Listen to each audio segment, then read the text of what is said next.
दिल्ली के मुख्यमंत्री पद से इस्तीफा देने के बाद अरविंद केजरीवाल ने सरकारी घर समेत सभी सुविधाएं छोड़ने का फैसला किया। इसके बाद नामित मुख्यमंत्री आतिशी ने नई सरकार बनाने का अपना दावा पेश किया है। इस दौरान अरविंद केजरीवाल को 15 दिन के अंदर सरकारी आवास खाली करना होगा। तो वहीं दूसरी ओर राहुल गांधी के खिलाफ आपत्तिजनक बयान देने वाले 4 भाजपा नेताओं के खिलाफ कांग्रेस ने पुलिस में शिकायत दर्ज कराई है।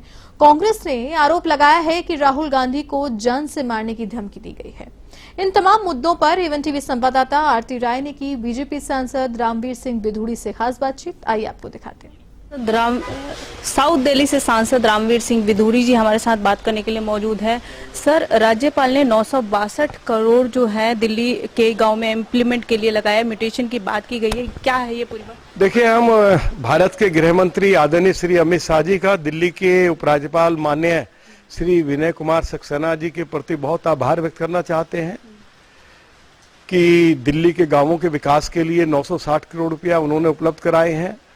अनेकों गांवों में विकास के कार्य शुरू हो गए हैं और 540 करोड़ रुपया दिल्ली के माननीय उपराज्यपाल महोदय जल्दी ही गांवों के विकास के लिए उपलब्ध करा देंगे।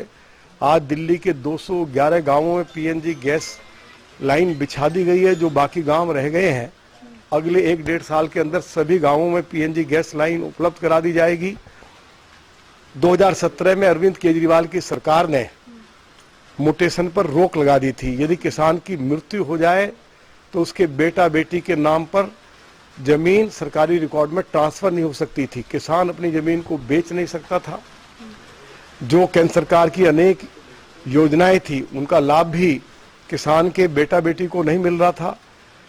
तो अब हमारे दिल्ली के उपराज्यपाल महोदय ने कल आदेश जारी कर दिया है कि 2017 में दिल्ली सरकार ने म्यूटेशन पर जो रोक लगाई थी उस रोक को समाप्त किया गया है और अब गांव-गांव में अधिकारी जाएंगे, कैंप लगाए जाएंगे और जिन किसानों को म्यूटेशन करवाना है वे अपना म्यूटेशन करवा सकेंगे।